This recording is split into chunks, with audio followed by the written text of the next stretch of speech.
विद्यार्थियों, आप सभी का अपने यूट्यूब चैनल आशीष और सीतापुर में हार्दिक स्वागत है। तो इस वीडियो में हम बात करेंगे डीलेट फर्स्ट सेमेस्टर के अंतर्गत। यहाँ पे देखिए 2024 के विद्यार्थी ध्यान देंगे, जो भी पेपर देने जा रहे हैं तो उनका जो है इसमें विज्ञान का जो पूरा यहाँ पे टॉपिक जो है पढ़ाया जाएगा। तो आइए स्टार्ट करते हैं, देर ना करते हुए सीधे यहाँ पर इम्पॉर्टेंट प्रश्नों को लेकर चल रहे हैं। तो यहाँ पर जो है पहला ये तरतीब प्रश्न पत्र के अंतर्गत आता है। तो देखिए ऊर्ध्वपातज पदार्थ नहीं है, तो नौसादर ऊर्ध्वपातज पदार्थ है, नमक भी, आयोडीन भी। यहाँ पे नमक जो है ऊर्ध्वपातक पदार्थ नहीं है। ऊर्ध्वपातज का मतलब ये होता है, ऊर्ध्वपातज का मतलब वे पदार्थ जो बिना द्रव अवस्था में बदले सीधे ठोस अवस्था से गैस अवस्था में बदल जाते हैं। तो नौसादर इसको कहते हैं अमोनियम क्लोराइड, NH4Cl और आयोडीन और कपूर, ये सब ऊर्ध्वपातक पदार्थ हैं, जबकि नमक जो है नहीं है। आइए देखते हैं प्रश्न नंबर 2। निम्नलिखित में कीट बच्ची पौधा है, तो कीट बच्ची पौधा कौन सा है? तो कीट बच्ची पौधा नेपेंथीस, सनड्यू, वीनस फ्लाई ट्रेप, ये सभी हो जाएंगे। तो यहाँ विकल्प नंबर द जो है सही हो जाएगा। विद्यार्थियों, नमक के विलयन से नमक प्राप्त करने की विधि है, तो ये कौन सी विधि है नमक के विलयन से नमक प्राप्त करने की विधि? तो वाष्पन विधि के द्वारा जो है नमक के विलयन में से नमक को प्राप्त किया जा सकता है, क्योंकि पानी वाष्पन के उड़ जाएगा और नमक रह जाएगा, क्योंकि नमक तो ऊर्ध्वपातक पदार्थ है नहीं। द्रव्यमान का मानक मात्रक है, तो द्रव्यमान का मानक मात्रक किलोग्राम है, यहाँ पर सभी विद्यार्थियों को मालूम है। प्रश्न नंबर 5 आप सभी के सामने है। प्रकाश संश्लेषण में उत्पन्न होने वाली ऑक्सीजन निकलती है, तो कहाँ से निकलती है? जल से निकलती है, याद रखिए। कोशिका भित्ति पाई जाती है, तो केवल पादप कोशिकाओं में कोशिका भित्ति पाई जाती है, जंतु कोशिकाओं में नहीं पाई जाती है। यौगिक का उदाहरण है, तो वायु तो मिश्रण है, धुआं भी मिश्रण है, लेकिन चीनी यौगिक है। जिसका सूत्र होता है वो यौगिक होता है, जिसका सूत्र नहीं होता है वो मिश्रण होता है। जैसे वायु का कोई सूत्र नहीं, ऑक्सीजन का सूत्र होता है। धुआं का कोई सूत्र नहीं, चीनी के विलयन यानी शरबत का कोई सूत्र नहीं होता है। जिसका सूत्र होता है वो यौगिक होता है। कायिक प्रवर्धन संभव है, तो कायिक प्रवर्धन जो है किसके द्वारा संभव है यहाँ पर? तो कायिक प्रवर्धन जड़ द्वारा भी हो जाता है, पत्ती द्वारा भी और तना द्वारा भी। तो यहाँ पर इन सभी के द्वारा विकल्प द जो है सही हो जाएगा। विद्यार्थियों, यहाँ पर प्रश्न नंबर 9 है। बल का मात्रक है, तो बल का विद्यार्थियों न्यूटन हो जाएगा मात्रक। उपसंयुक्त पत्ती छांटिए, तो संयुक्त पत्ती यहाँ पर जो है अमरूद की पत्ती जो है संयुक्त पत्ती के अंतर्गत आएगी।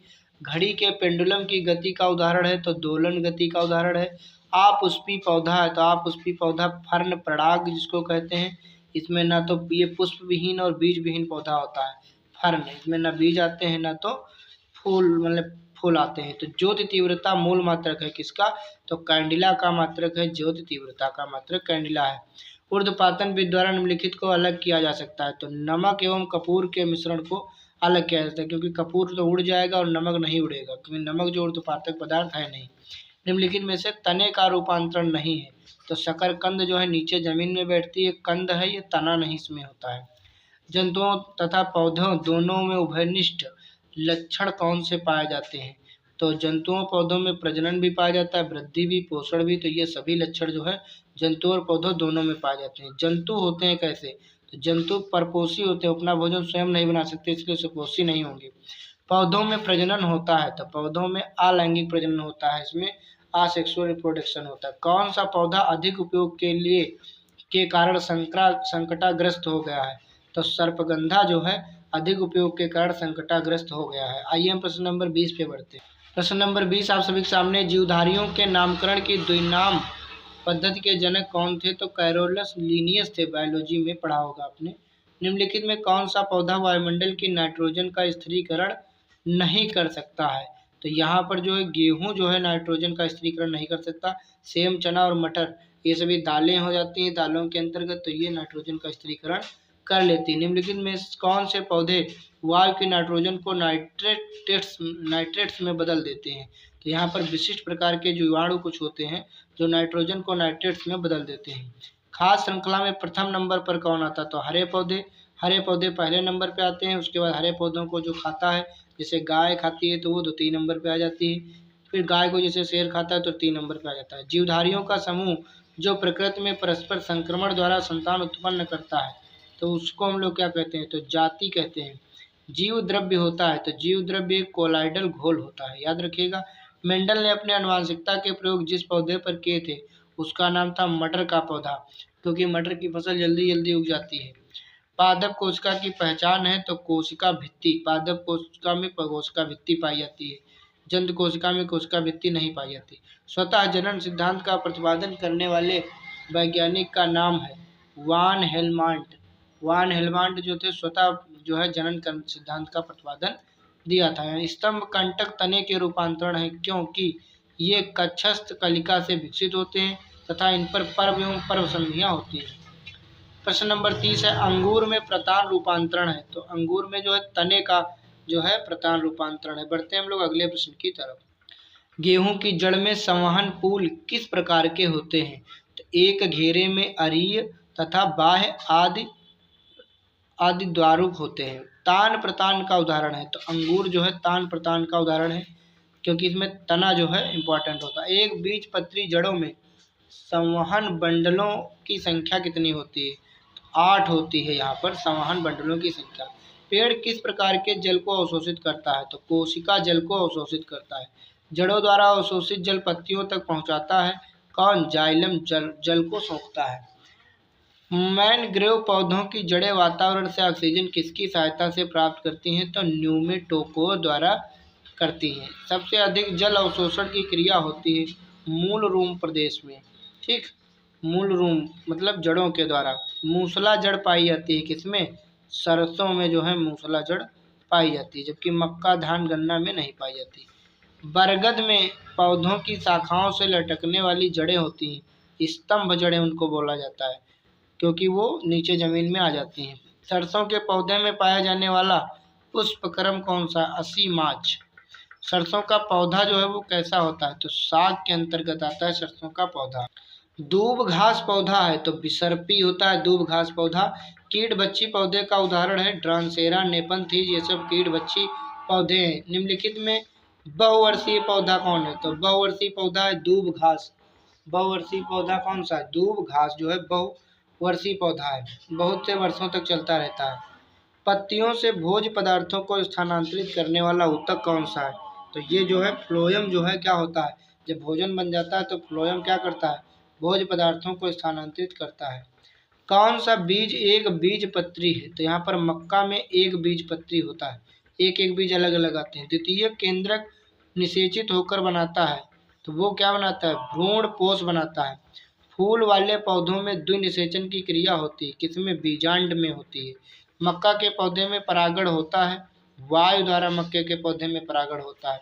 किस पौधे के पुष्प विश्व में सबसे बड़े होते हैं, तो रिफ्लेसिया जो होता है, पढ़ा होगा जीके में, पुष्प विश्व में सबसे बड़े होते हैं। दो आवेशों के बीच कार्य करने वाला बल कौन सा होता है, दो आवेशों के बीच जब फिजिक्स क्लास 12th में पढ़ेंगे तो विद्युत बल। घूमता हुआ लट्टू कौन सी गति करता है, तो घूर्णन गति करता है। पृथ्वी द्वारा किसी वस्तु पर कौन सा बल आकर्षण बल के रूप में कार्य करता है, तो यह गुरुत्वीय बल के रूप में कार्य करता है। पृथ्वी का घूमना किस गति का उदाहरण है, घूर्णन गति का उदाहरण है। बल का सूत्र क्या है, बल बराबर द्रव्यमान गुणे त्वरण होता है, तो विकल्प नंबर सी सही हो जाएगा। सीजीएस पद्धति के अनुसार बल का मात्रक क्या होगा, तो यहाँ पे डाइन होगा, ठीक। एसआई मात्रक जो है बल का न्यूटन होता है। निम्नलिखित में कौन सी घटना गुरुत्व बल का उदाहरण नहीं है, तो यहाँ देख लीजिए, समतल पर गाड़ी को ढकेलना ये गुरुत्व बल के अंतर्गत नहीं आता है। पेड़ से पत्ते गिरना, उछाले गए बाल का धरती पर गिरना, ये सब गुरुत्व बल के उदाहरण। शुद्ध पदार्थ वे पदार्थ होते हैं जिनमें सभी अण समान प्रकृति के हों। MKS यानी मीटर किलोग्राम सेकंड पद्धति के अनुसार बल का मात्रक क्या है, तो न्यूटन होता है। कुम्हार के चाक में जो गति होती है वो कहलाती है घूर्णन गति कहलाती है।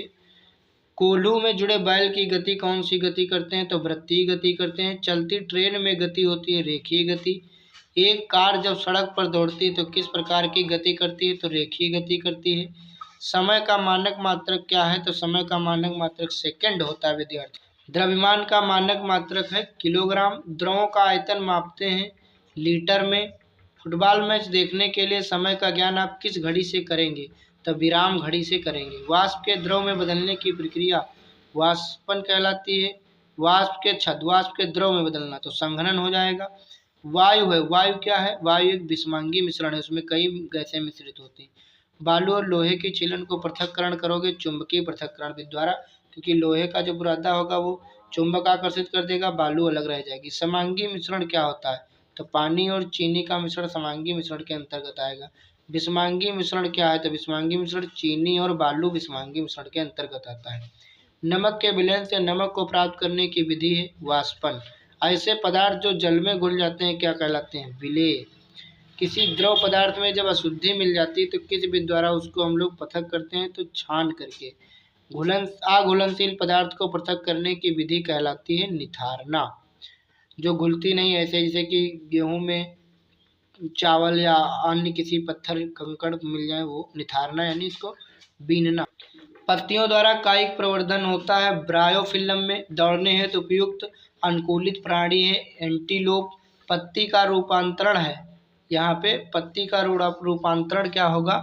तो यहाँ पर पत्ती का जो है पत्र पकलिका होगा यहाँ पे निम्नलिखित में से उभयचर प्राणी, उभयचर जो जल में थल में भी रहता हो, कछुआ। निम्नलिखित में से यौगिक कौन है? तो जल एक यौगिक क्योंकि जल का सूत्र होता है, ठीक। और इसमें जो है कई मतलब 2 या 2 से अधिक पदार्थ में मिले हुए हैं, जबकि सोना चांदी पीतल ये अलग अलग तत्व हैं। मछली में श्वास लेने के लिए कौन सा अंग पाया जाता है? तो गलफड़ा पाया जाता है। 1 गज बराबर होता है 3 फुट के। घुलनशील ठोस पदार्थों को द्रव से पृथक करने की विधि है, तो ये वाष्पन हो जाएगी। पहलवान को भार उठाने में लगने वाला बल है तो पेशीय बल होता है। चने के बीज में 2 हल्के पीले रंग की संरचनाओं का नाम है बीजपत्र। दही को मथनी द्वारा तीव्र गति से मथने पर प्राप्त मक्खन को पृथक करने की विधि अपकेंद्रण विधि कहलाती है। सुषुप्त पौधा कहा जाता है। सुषुप्त पौधा किसको कहा जाता है? बीज को, क्योंकि बीज जो है सुषुप्त पौधे के अंतर्गत आता है। 1 फुट में कितने सेंटीमीटर होते? तो 30.48 सेंटीमीटर होते हैं। न्यूटन का गति संबंधी कौन सा नियम? क्रिया प्रतिक्रिया का नियम। तरतीय नियम क्रिया प्रतिक्रिया का नियम। बल की इकाई है, तो बल की इकाई डाइन है। ये CGS पद्धति में मात्रक है। फल का पेड़ से गिरना गुरुत्व बल का उदाहरण है। बालू और लोहे की छीलन को पृथक करना चुंबकीय पृथक्करण विधि द्वारा।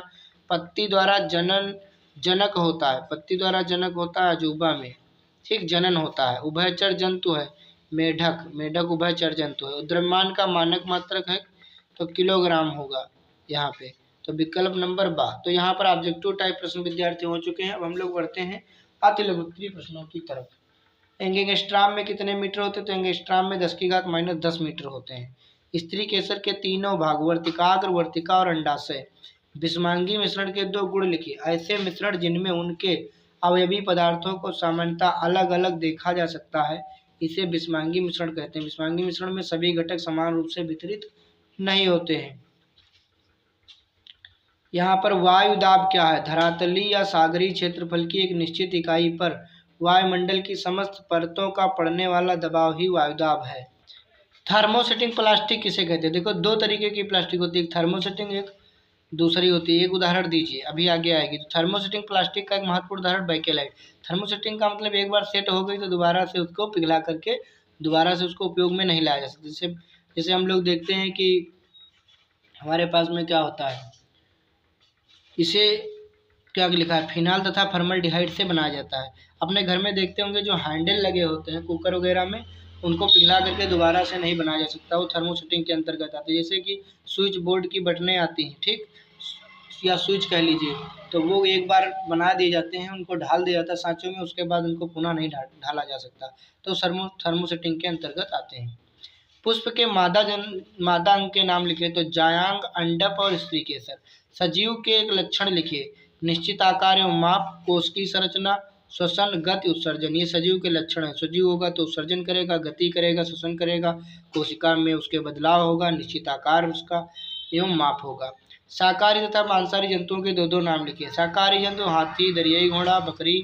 मांसाहारी जंतु कुत्ता, चीता, बाघ, भेड़िया। घर्षण बल किसे कहते हैं? घर्षण बल, ये तेज दौड़ते हुए आपका पैर अचानक केले के छिलके पर पड़ जाए तो आप गिर पड़ेंगे, बिल्कुल सही। कैरम बोर्ड पर पाउडर छिड़कने से गोटी बहुत तेजी से फिसलती है। यदि आटा चक्की के पट्टे घिस जाए तो क्या होगा? चक्की गति नहीं करेगी। घर्षण बल की मात्रा अत्यंत कम होने के कारण ऐसा होता है। घर्षण बल का मतलब, यदि रोड पे चलते हम लोग तो चल पाते हैं, अगर हम वहाँ पे काई लगी हो, ठीक, तो वहाँ पे एकदम फिसल जाते हैं। इसका मतलब क्या? वहाँ घर्षण बल कम होता है। किन्हीं 2 सतह के संपर्क तलों के बीच सापेक्ष गति का विरोध करने वाले बल को घर्षण बल कहते हैं। पदार्थ की कितनी भौतिक अवस्थाएं होती हैं? तो पदार्थ की 3 भौतिक अवस्थाएं होती हैं, ठोस, द्रव, गैस। समय का मानक मात्रक सेकंड होता है। सजीव वस्तुएं क्या होती हैं? वे वस्तुएं जिनमें जीवन का संचार होता है, वे सजीव वस्तुएं होती हैं। निर्जीव वस्तुएं क्या हैं? ऐसी वस्तुएं जिनमें जीवन का संचार नहीं होता, वे वस्तुएं निर्जीव वस्तुएं कहलाती हैं। सजीव एवं निर्जीव के बीच की कड़ी किसे कहा जाता है? तो वायरस जो होता है, विषाणु जो होता है, वो न सजीव निर्जीव के बीच की कड़ी होती है। जब तक रहता है तब तक वो निर्जीव होता है। जब शरीर के अंदर प्रवेश कर जाता है किसी माध्यम से, तब वह सजीव का रूप धारण कर लेता है। पौधों में कितने भाग होते हैं? पौधों में 3 भाग होते हैं, जड़, तना एवं पत्ती।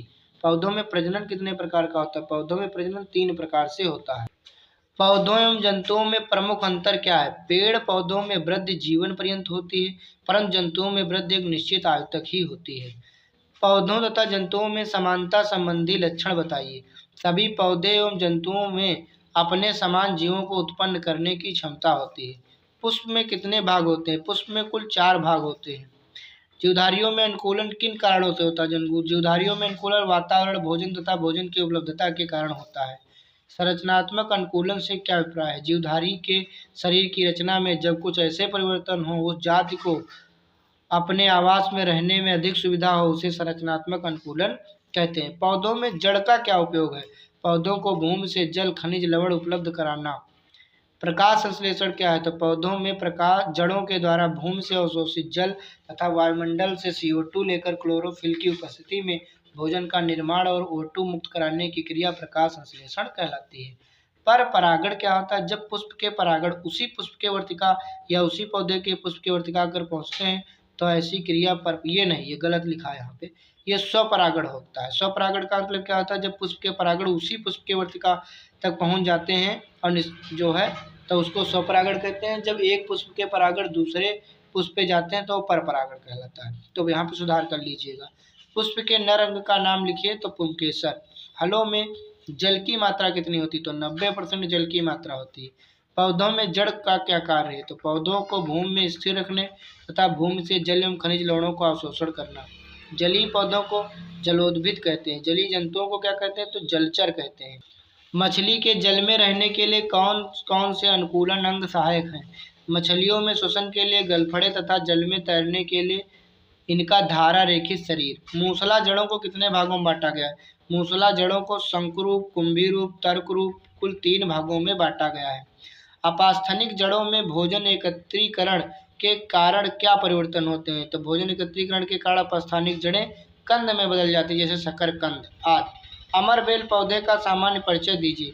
तो अमरबेल एक परजीवी पौधा है जो अपना जीवन चूषक के द्वारा आधार पौधे से लेता है। मूलांकुर से विकसित होने वाली जड़ कौन सी है? तो इसे मूसला जड़ कहते हैं। आर्द्रताग्राही जड़ें क्या है? ऐसी जड़ें जो हवा में लटक कर अपने स्पंजी सिरों द्वारा जल वाष्प अवशोषित करके पौधों की जलापूर्ति करती हैं। इन्हें आर्द्रताग्राही या वायुवीय जड़ें कहते हैं, जैसे आर्किड की जड़ें। श्वसन जड़ें किन पौधों में पाई जाती हैं? तो लवणोभित पौधों में श्वसन जड़ें पाई जाती हैं, सांस लेती हैं जड़ें। पत्तियां भोजन का निर्माण किस प्रकार करती हैं? पत्तियां सूर्य के प्रकाश में भोजन का निर्माण करती हैं। पौधों का हमारे जीवन में क्या महत्व है? पौधे श्वसन क्रिया के अंतर्गत हमें ऑक्सीजन प्रदान करते हैं। 5 पुष्पी तथा अपुष्पी पौधों के नाम लिखिए। पुष्पी पौधे जिनमें फूल आता है, तो आम में, नीम में, अमरूद में, सरसों में, बरगद में। अपुष्पी पौधे बैक्टीरिया, कवक, शैवाल, मांस, फर्न।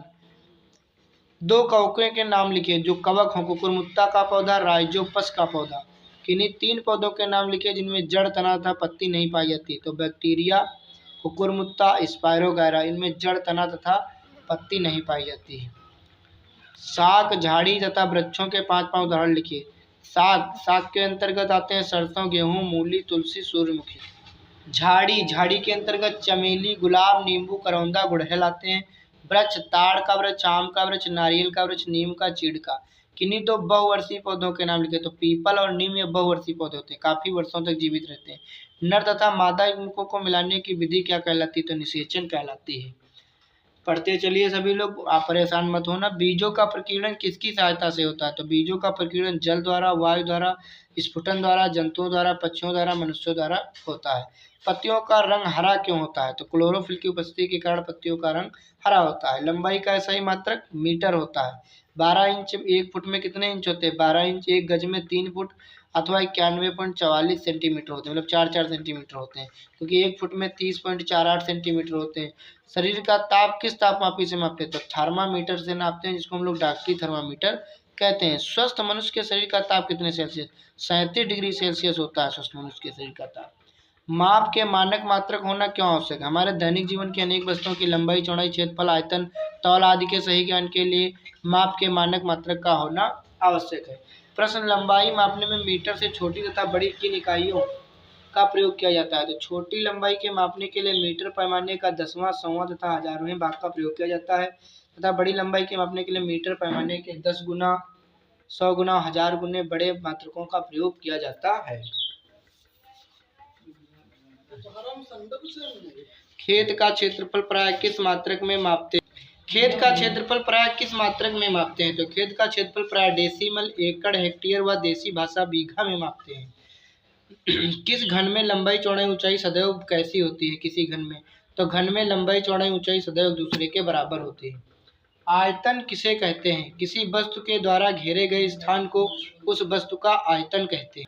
यमकेश पद्धति में मूल मात्रक क्या है? तो लंबाई, द्रव्यमान और समय। गति कितने प्रकार की होती है? तो गति 4 प्रकार की होती है, रेखीय गति, घूर्णन गति, वृत्तीय गति, दोलन गति। द्रव्यमान का मानक मात्रक है किलोग्राम। मानव शरीर का ताप 37 डिग्री सेल्सियस। गति किसे कहते हैं? समय के अनुसार किसी वस्तु तथा उसके भाग की स्थिति में आए परिवर्तन को गति कहते हैं। गति का प्रथम नियम बताइए। तो इसके अनुसार यदि कोई वस्तु विरामावस्था में, तो विरामावस्था में बनी रहेगी और वह सरल रेखा में एक समान वेग से चल रही है तो उसी प्रकार चलती रहेगी जब तक कि उस पर कोई बाह्य बल न लगाया जाए। घूर्णन गति किसे कहते हैं? जब वस्तु अपने अक्ष के चारों ओर घूमती है तो उस गति को हम लोग घूर्णन गति कहते हैं। वृत्तीय गति किसे कहते हैं? जब कोई वस्तु अपने वृत्ताकार मार्ग पर गति करती है तो वृत्तीय गति कहते हैं, जैसे कोल्हू में चलते हुए बैलों की गति। बल किसे कहते हैं? बल वह धक्का या खिंचाव है जो एक वस्तु दूसरे वस्तु पर आरोपित करती है। दोलन गति किसे कहते हैं? What is called oscillatory motion. जब किसी वस्तु अपनी माध्य स्थिति के दोनों ओर गति करती है तो उसे दोलन गति कहा जाता है। दैनिक जीवन में झुके हुए तल को एक सरल मशीन की तरह आप कहाँ कहाँ पर उपयोग कर सकते हैं? तो झुके तल का मशीन की तरह प्रयोग लोहे के भारी सामान को मजबूत पटरा लगाकर ऊपर चढ़ाने में, मकानों में सीढ़ी के रूप में, पहाड़ियों पर घुमावदार सड़कों के रूप में। चाल से क्या तात्पर्य? किसी बल द्वारा एकांत समय में चली गई दूरी चाल कहलाती है। किसी गतिमान वस्तु की दशा में परिवर्तन कैसे किया जा सकता है? तो बल लगा करके किसी गतिमान वस्तु की दिशा में परिवर्तन किया जा सकता है। बल कितने प्रकार के होते हैं? तो बल यहाँ पर 5 प्रकार के होते हैं। पेशी बल, गुरुत्वीय बल, चुंबकीय बल, घर्षण बल, विद्युत बल। विद्युतीय बल किसको कहते हैं? तो वह बल जो विद्युत धारा के कारण उत्पन्न होता है, वह कार्य करता है, उसे विद्युत बल कहते हैं। पदार्थों के पृथक्कता की आवश्यक विधियों के नाम बताओ। तो बीन करके पृथक किया जा सकता है, चाल करके, छान करके, वाष्पन करके, आसवन करके। थर्मामीटर क्या होता है? थर्मामीटर की सहायता शरीर का तापमान मापा जाता है। एसआई मूल राशियों की संख्या कितनी है? तो 7 एसआई मूल राशियां होती हैं, 2 पूरक मूल राशियां होती हैं। चुंबक की सर्वप्रथम खोज कहाँ पर हुई? तो मैग्नीशिया नामक स्थान पर हुई थी, इसीलिए उसको मैग्नेट कहा गया। मात्रक किसे कहते हैं? भौतिक राशि के मापन के लिए राशि के निश्चित परिमाण के मानक मान को मानक मात्रक कहा जाता है। नैनो सेकंड किसके बराबर होता है? तो 10⁻⁻9 के।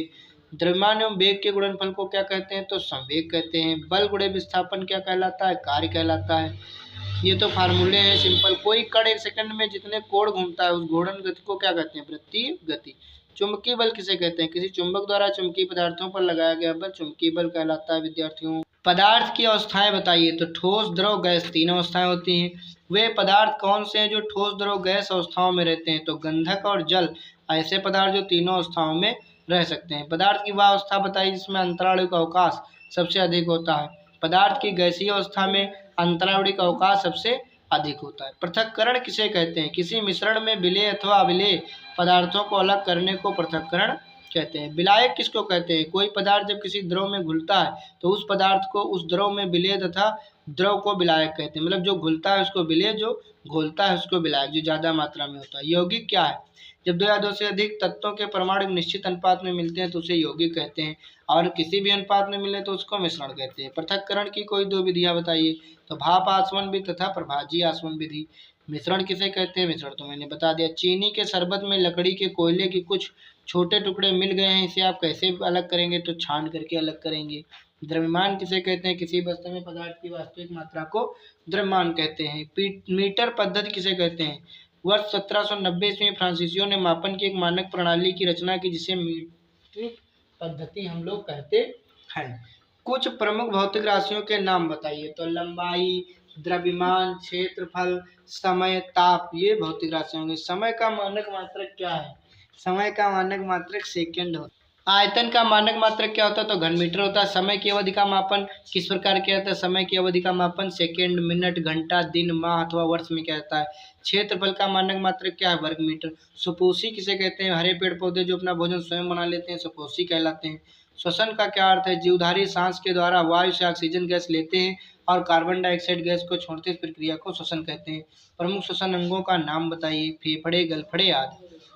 जलीय पौधे एवं जलीय जंतु किन्हें कहते हैं? जल में रहने वाले पौधों और क्रमशः जलीय पौधे एवं जंतु कहलाते हैं। अंकुरण के लिए क्या आवश्यक होता है? बीजों के अंकुरण के लिए वायु, पानी तथा उचित ताप आवश्यक है। मृत्तिका किसे कहते हैं? पके हुए बर्तनों को मृत्तिका कहा जाता है। खिड़कियों में किस प्रकार का कांच प्रयोग किया जाता है? साधारण या मृदु कांच। पुष्प के मुख्य 4 भागों के नाम लिखिए। तो बाह्य दल पुंज, पुमंग, जायांग। ठीक, तो इसको पुंकेसर, स्त्री केसर, पुंज, दल, वाह्य दल कह सकते हैं। गति के द्वितीय नियम। तो इसके अनुसार किसी वस्तु पर बाहर से लगाया गया बल उस वस्तु के द्रव्यमान तथा उस वस्तु के बल की दिशा में उत्पन्न त्वरण के गुणनफल के बराबर होता है, या हम ये कह लें संवेग परिवर्तन के दर लगाए गए बल के बराबर होती है। परमाणु किसे कहते हैं? परमाणु किसी तत्व का छोटे से छोटा भाग है जो किसी भी रासायनिक अभिक्रिया में भाग ले सकता है परंतु स्वतंत्र अवस्था में नहीं रह सकता। अलैंगिक जनन की 5 विधियों के प्रकार लिखिए। विखंडन, मुकुलन, खंडन, द्विजाणु द्वारा कायिक प्रवर्धन। घर्षण बल क्या होता है? तो मैंने पढ़ा दिया। पेड़ पौधों में अलैंगिक प्रजनन विधियों के नाम लिखिए। तो रोपण, कलम लगाना, दाब लगाना, कलम लगाना। पत्तियों का प्रमुख कार्य लिखिए। प्रकाश संश्लेषण की क्रिया। घूमते लट्टू में घूर्णन गति पहले पढ़ा दिया। हमारे शरीर में कितनी ज्ञानेंद्रियां? 5। आँख, कान, नाक, जीभ, त्वचा। जलीय पौधे के तने एवं पत्ती की एक विशेषता बताइए। जलीय पौधे के तने के अंदर असंख्य खाली स्थान होते हैं जिन्हें वायुकोष्ठ कहते हैं, जिनमें वायु भरी रहती है, जैसे जलकुंभी।